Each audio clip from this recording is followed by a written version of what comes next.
Hello guys, it's Chris here.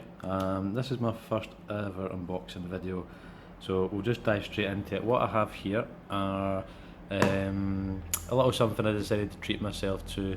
Long story short, I need basically a professional solution for monitoring, mixing and mastering all the music.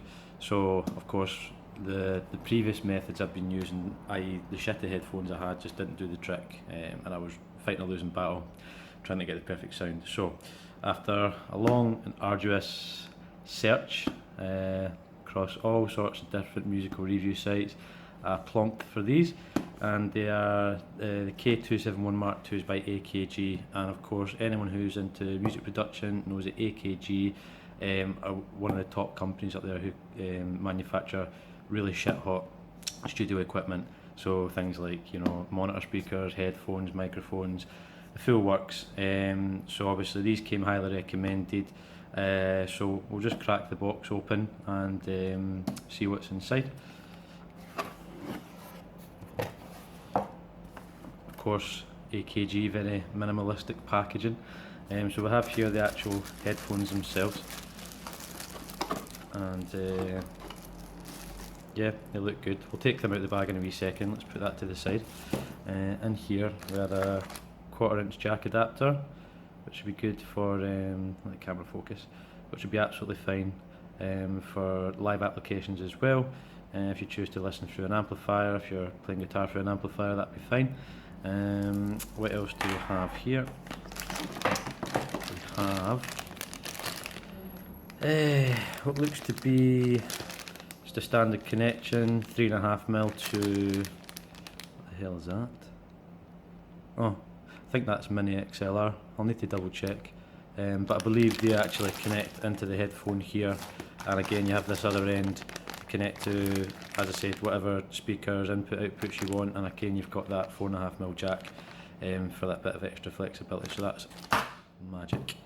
Now, what do we have here? Pads. Well loved pads. These I believe are some sort of fabric, I'm not too sure. I think the pads that come on it already are pleather, and I think they're a little bit different in terms of the depth as well, so I think they're really designed to suit all shapes and sizes of ears. Again, for those who know me, I've got slightly larger ears, so again I'll be testing both out to see if it makes a difference on either A, comfort, and B, sound quality. So again, it all depends on the distance of the driver's to your ear, so again that'll all be explained in a wee second, so we'll pop that to the side.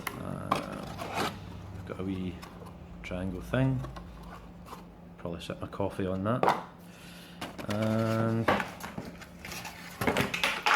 usual pish AKG sticker, don't know what to do with that, warranty card, and whatever that is, probably just, oh yeah, don't listen at very high volumes, etc. So yeah, that's everything inside the box. So we'll now go on to, well, I'm going to have a listen. I'm going to spend a couple hours trying out all the different pads, connections. I'm going to listen to a couple of tracks that I have already done. I'm also going to listen to some bog standard music, a few select artists, and I'm also going to hook up the guitar and see what's what, see what the sound's like, and I'll get back to you in a wee second. So the cat's out the bag. I've listened to them for the last 2 hours. Before I go into the sound, let me just tell you about the build quality. Not as premium as I was expecting for €120, which is what I paid for it. Don't get me wrong, they're not slouchy in any shape, weight or form. They're very, very well built. It's just the caps here, the cans are sort of this sort of hard plastic with an aluminium banding around the edge, but they do feel premium. And as far as comfort goes, they're probably the comfiest headphones you'll ever wear, because on closer inspection, these pads here are actually some sort of velvet material, so super comfy.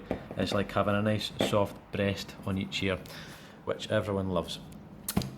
I wasn't too keen on the leather ones. Kind of reminds you of those old shitty headphones you would wear at school for whatever reason, so they can go over there. Yeah, so build quality, probably a good 7 out of 10. Sound quality, here's where it excels. Now, I have listened to these for the last couple of hours. I've been listening to all sorts of different genres, ambient, progressive electronic, down-tempo, all the way to the other end, you know, heavy rock, metal, classic rock. I even popped in a wee bit of jazz and a wee bit of classical music just to, you know, see what the sound was like over the course of the EQ bands, so your kilohertz bands, which for me is important because these are studio headphones. I must warn you, if you're going to be plugging them into a mobile phone or an iPod or something like that, don't expect an amazing performance because they're 55 ohm impedance. You're going to need some sort of headphone booster or amplifier to get the best sound, but because my motherboard has got a dedicated amp and sound card, plugging it straight into the I/O shield at the back, it's absolutely fine. And as I said, as far as sound goes, phenomenal. That's the only word I've got. It's quite literally the best listening experience I've ever had from a set of headphones in my life. And I've tried a lot of different headphones. I've even tried the likes of your Beats by Dre, and for listening, these do the trick. Now, because these are monitoring headphones, they give you what I call a flat response. By that I mean it's not over bassy, it's not over sharp on the highs, and it's not over muddy on the middles, which is what a lot of these other sort of well marketed headphones are designed to do. For example, your Beats by Dre, they're too bassy and they just drown out the sound of all the other instruments. Because these have quite literally the flattest response I've ever heard, every instrument can be heard the way it's supposed to be heard. So, and I think really that's what those producers wanted when they made the music. Yeah, so it's not too bassy, it's not going to, you know, sort of go bang bang bang, but across the EQ spectrum, it sounds beautiful, absolutely beautiful. So bass wise, it's a short sort of punchy bass, and it's quite taut, and that's sort of going for like sort of around sort of 100 to 400 hertz. The mids sort of between 1 and 5 kilohertz, absolutely splendid. They really ring. Not too much resonance, and again, all your sort of MIDI instruments like your rhythm guitars, your lead guitars, your snare drums, spot on, absolutely spot on.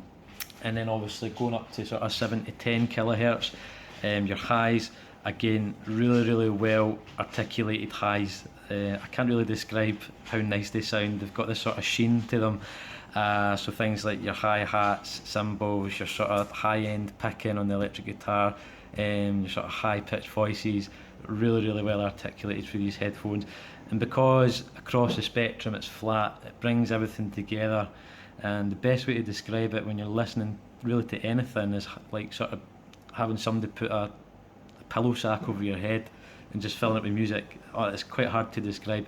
And because it's got really good stereo separation, I think that's what makes for a really good listening experience, because you quite literally can hear every single instrument doing what they're supposed to be doing, and you can't get that on a consumer set of headphones. And because these are professional studio headphones, it makes such a difference. So as far as sound quality is concerned, impeccable, absolutely impeccable. What a listening experience, highly recommended. So really, I don't really have anything to say to round it off. Well worth the money.